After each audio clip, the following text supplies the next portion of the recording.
a menos que sobre eles haja um agente externo. Esse princípio fundamental é a lei da inércia. Hoje eu vou lhes falar sobre Galileu. Por que nós chamamos os italianos de um certo período por seus nomes de batismo, como se eles fossem nossos velhos amigos? Não somente Galileu, Dante, Leonardo, Rafael. É estranho. De qualquer forma, hoje vou lhes falar sobre um bom amigo, Galileu Galilei. Aqui está o retrato de Galileu obtido a partir de uma xilografura que foi feita quando ele ainda estava vivo.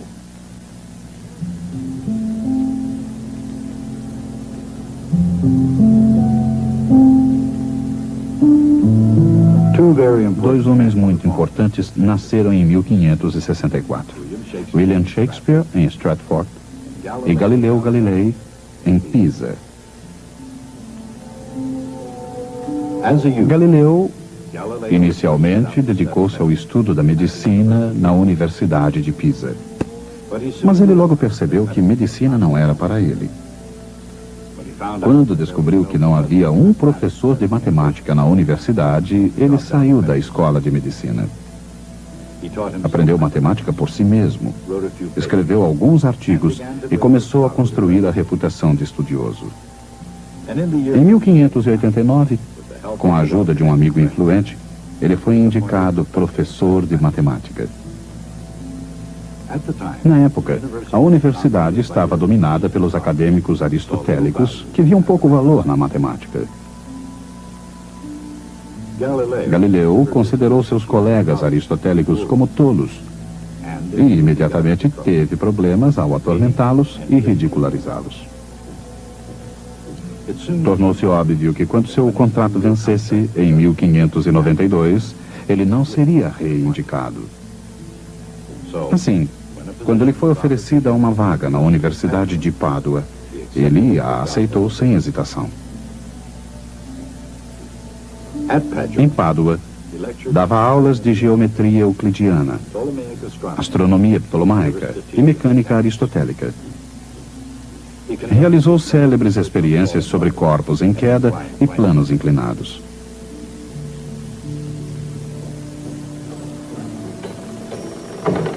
Em 1610, Galileu realizou talvez a maior mágica acadêmica de todos os tempos. Um polidor de lentes holandês chamado Hans Lippershey descobriu um novo e impressionante instrumento, o telescópio.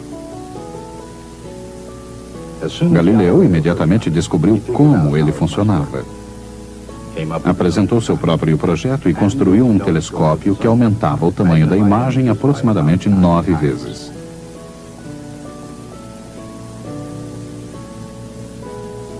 Então ele reuniu os patronos da cidade de Veneza para uma demonstração na famosa torre da Praça de São Marcos.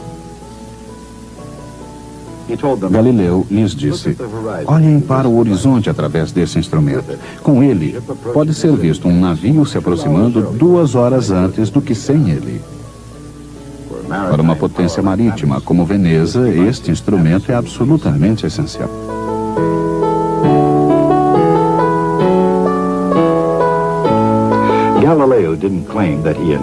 Galileu não reivindicou a invenção do telescópio, mas ele não se preocupou em dizer que não tinha sido ele.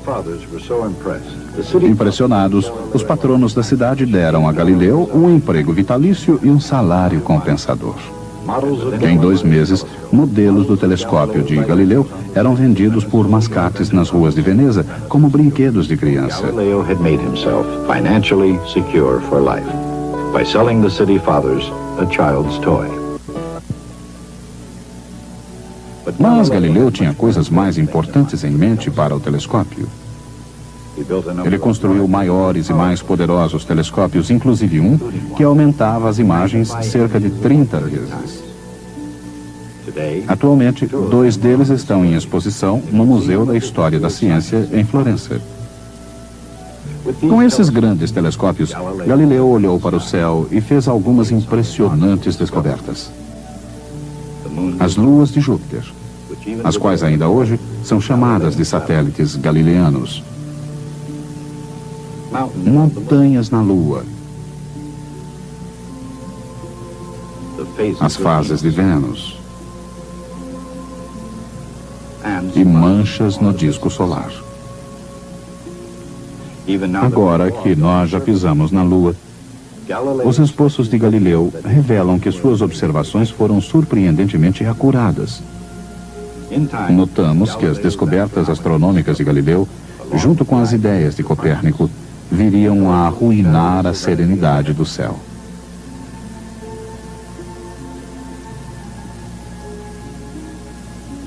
Qualquer um que ousasse olhar através do telescópio de Galileu veria o início do fim da visão aristotélica e ptolomaica do mundo e o começo de grandes problemas para Galileu Galilei.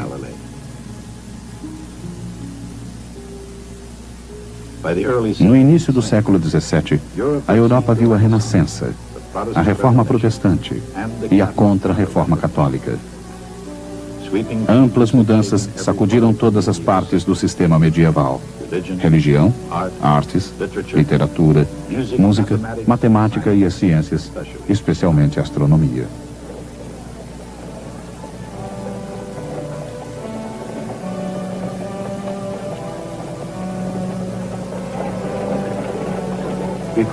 Antes da Renascença, a mecânica de Aristóteles e o sistema de Ptolomeu das esferas celestes eram a lógica, a aceita e a incontestada estrutura natural do universo.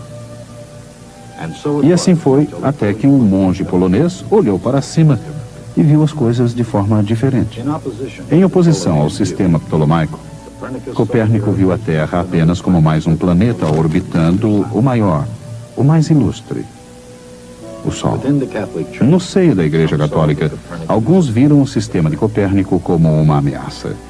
Ele parecia, como a própria heresia protestante, desafiar a autoridade absoluta do Vaticano. Contudo, a Igreja levou 75 anos para mostrar sua total desaprovação do sistema. E durante esse ínterim, a Igreja teve um problema muito mais próximo que o Sol. Católicos e protestantes estavam empenhados numa guerra pela própria alma da Europa. Copérnico, como Martim Lutero, desafiou a interpretação eclesiástica das Escrituras Sagradas. Mas o sistema de Copérnico também parecia desafiar o mais elementar bom senso. Objetos tendem a cair em direção ao centro da Terra, porque essa era a direção do centro do universo. Se a Terra está girando e movimentando-se no espaço, por que as coisas não voam, não vão embora? E se a Terra está realmente girando, por que um objeto abandonado de uma torre cai diretamente para baixo? Por que ele não aterriza num estado vizinho, ou ao menos a uma certa distância? 300 anos atrás, essas eram perguntas lógicas e inteligentes. E Galileu Galilei planejou descobrir as respostas. Galileu era, apesar de sua natureza independente, uma pessoa muito popular, geralmente respeitada e admirada. E para a Igreja, sua inteligência fê-lo um filho favorito. Sem dúvida, Galileu apreciou a atenção. Sua fome pela fama era enorme, mas sua sede por conhecimento e pela verdade era ainda maior. Cedo em sua carreira enquanto professor em Pádua, Galileu conseguiu firmar-se como um empreendedor acadêmico. Entre outras coisas, ele serviu de tutor a príncipes reais em disciplinas como magnetismo e matemática. Mas muito mais importante foi sua utilização do telescópio. Seu primeiro livro, O Mensageiro das Estrelas, revelava suas impressionantes observações. A publicação do O Mensageiro das Estrelas elevou Galileu a uma posição de reconhecimento em toda a Europa. Contudo, em certos círculos, suas descobertas não foram muito bem recebidas. Através de seu telescópio, Galileu tinha visto algo inimaginável, ou pelo menos indescritível, pelos seguidores de Ptolomeu. As luas de Júpiter pareciam provar que a Terra não era o centro de todos os movimentos celestes. Teria sido ele, em sua visão, a prova de que Copérnico estava correto. Contrariando Aristóteles e as doutrinas da Igreja, seria a Terra apenas outro planeta orbitando em torno do Sol? Se isso fosse verdade, a questão permaneceria. Por que as coisas não espiralam para fora? A antiga visão aristotélica era de que todas as coisas, por sua própria natureza, têm um lugar próprio para o qual querem retornar. Suas ideias de repouso absoluto e movimento absoluto pareciam confirmadas pelo bom senso. E baseado em experiências comuns do dia a dia, como poderia alguém adotar a ideia de uma Terra movendo-se no espaço? Era algo para Galileu criticar, o predominante ponto de vista aristotélico. Mas completamente diferente era mostrar como as coisas funcionariam no sistema planetário de Copérnico. Mesmo antes da invenção do telescópio, Galileu tinha se preparado para fazer exatamente isso. Para lançar as bases de seu trabalho sobre corpos em queda, ele tinha incansavelmente observado e cronometrado bolas rolando por planos inclinados. Essas experiências levaram-no a uma outra descoberta que seria conhecida como a lei da inércia. Galileu percebeu que uma bola, ao descer por um plano inclinado, rolava plano acima num outro plano inclinado, até atingir sua altura inicial, independentemente da inclinação deste segundo plano. Se o segundo plano fosse menos inclinado, a bola rolava mais longe, não parando enquanto não estivesse tão alto quanto estava no início. Quanto mais o segundo plano se aproximava da horizontal, mais a bola rolava. Assim, num plano perfeitamente horizontal, como uma superfície bem lisa, a bola nunca pararia. Ela se manteria em movimento para sempre. Esta foi a descoberta crucial que Galileu necessitava para explicar por que todas as coisas, incluindo seus críticos, podiam se manter em pé na superfície em rotação da Terra. Um corpo em movimento horizontal tende a manter-se naquele movimento para sempre. Tudo na superfície da Terra está em movimento horizontal exatamente com a mesma velocidade da superfície da Terra. Nem mesmo existe nenhum atrito para afetar o movimento do corpo, porque tudo se move junto. Com esse notável conceito, Galileu derrubou o antigo dogma aristotélico de que era natural todos os corpos entrarem em repouso. Embora o conceito de Galileu fosse brilhante, ele não era completamente acurado. Ainda influenciado pelo ideal platônico do movimento circular, Galileu pensou que um corpo em movimento continuaria para sempre, mas somente na direção horizontal, girando e girando, seguindo a superfície da Terra. Uma geração mais tarde, René Descartes ordenou todas as coisas, dando à lei da inércia sua forma final. Objetos em movimento não tendem por si só a entrar em repouso. Eles tendem a continuar da maneira em que estão, até que algo interfira neles. Isto é mais fácil de se ver agora do que na época de Galileu. Hoje, poucos discordariam de que a Terra gira em torno do Sol e que o Sol se move em torno de algum ponto da galáxia, que se move sozinha num aglomerado de galáxias, todas viajando através da inimaginável vastidão do universo.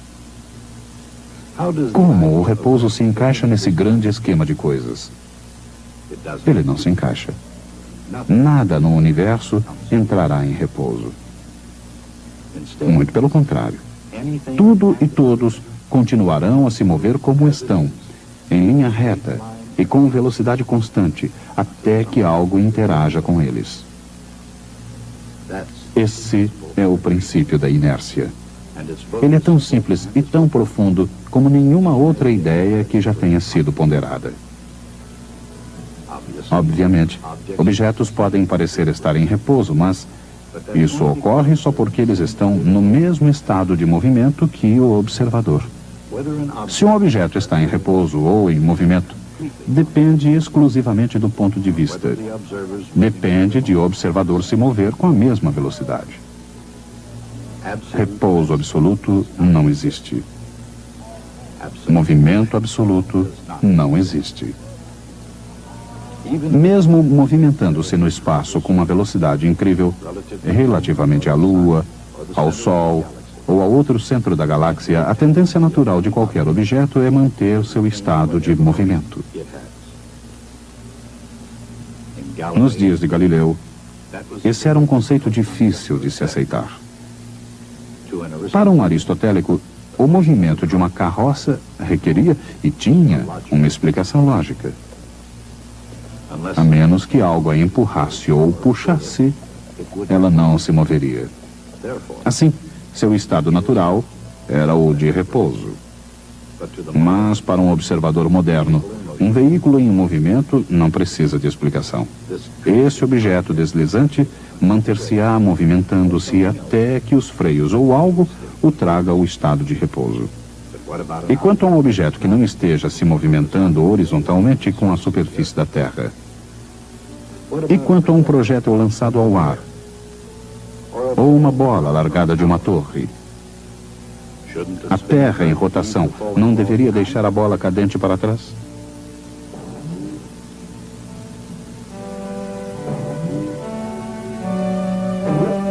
Galileu disse que não.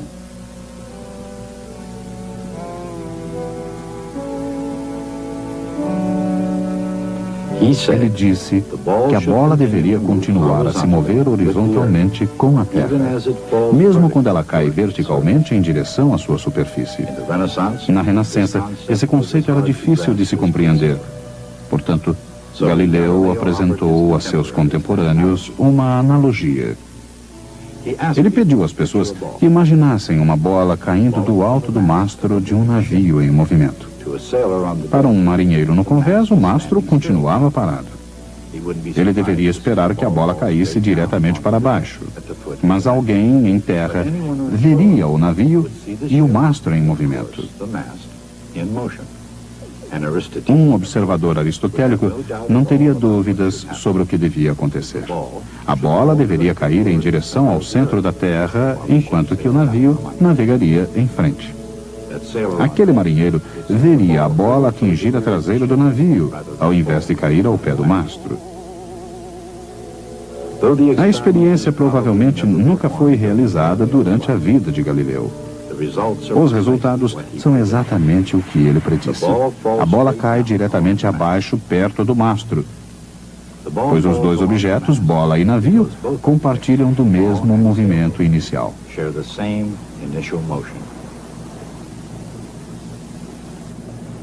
Se eles não tivessem o mesmo movimento inicial, então o resultado seria exatamente aquele que os aristotélicos esperavam. Quando largada de um mastro em movimento, a bola cai verticalmente, enquanto se movimenta horizontalmente com o navio. Juntos, esses movimentos formam uma trajetória curva, uma parábola. Galileu imaginou que esses mesmos princípios obrigariam o movimento de qualquer projétil a seguir uma parábola, seja no mar ou na terra. Uma bola largada de qualquer lugar da Terra se comportaria da mesma forma. Assim, compartilhando do movimento horizontal do planeta, ela cai diretamente para baixo, chegando aos pés da torre. Nesses termos, Galileu viu e provou algo novo sob o sol. Em 1616, Galileu foi intimado por Roma. Foi-lhe informado para não sustentar nem defender essa ideia da Terra movendo-se em torno de um sol estático.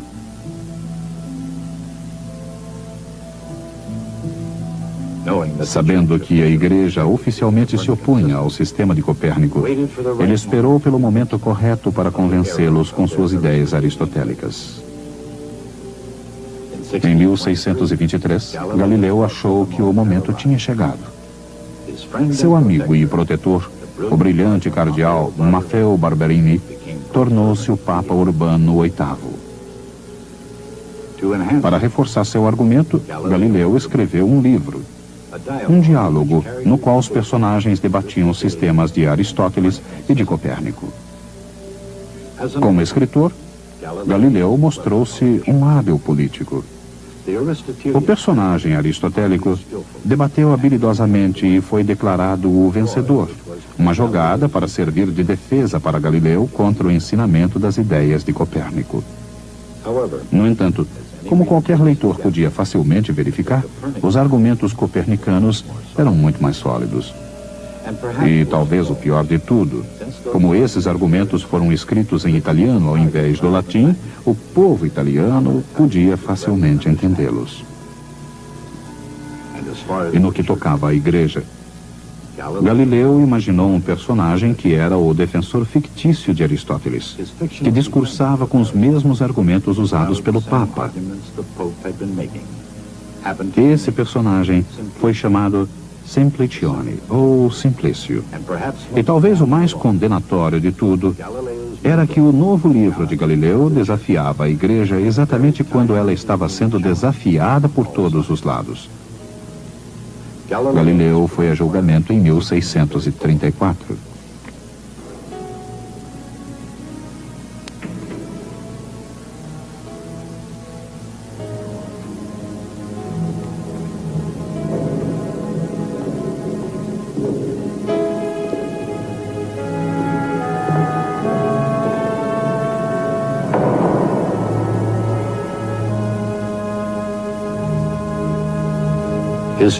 Com sua fama e prestígio, tornava-se impensável ir-se além da tortura ameaçadora, mas para Galileu, que entendia máquinas, isso foi suficiente.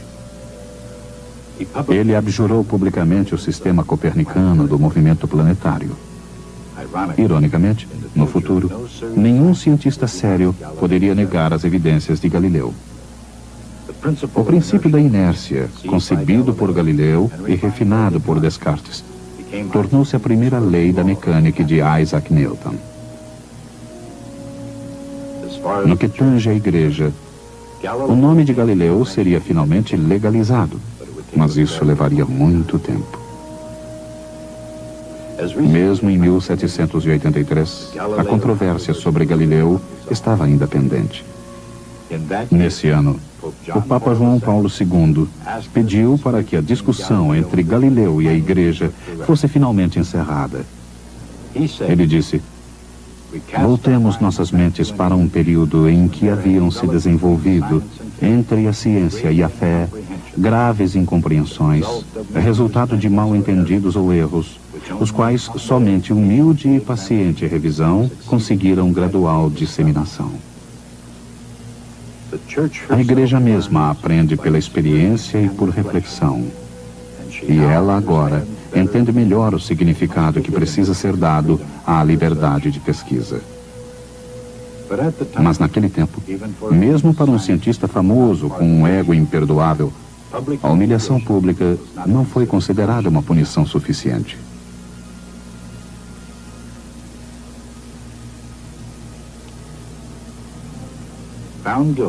Considerado culpado, apesar de sua famosa retratação, Galileu passou os restantes 8 anos de sua vida sob prisão domiciliar em sua propriedade, perto de Florença.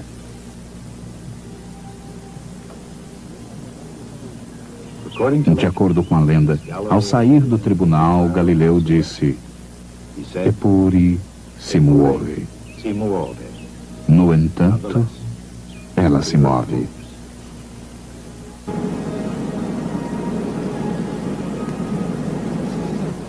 Galileu fez sua verdadeira reputação através de suas grandes descobertas com o telescópio. Antes disso, ele era conhecido apenas de alguns peritos. Depois dele, tornou-se famoso por toda a Europa. Ele sabia que a igreja estava incorrendo em um erro terrível ao voltar as costas a Copérnico. Mas a igreja, sob pressão dos reformadores, endureceu sua posição, atendo-se a interpretar literalmente as escrituras. Galileu era ingênuo e arrogante. Ele pensou que poderia fazer a igreja mudar de ideia através de argumentos lógicos e científicos. Isto poderia ter funcionado anteriormente, quando a igreja era intelectualmente mais flexível, mas no século XVII era improvável.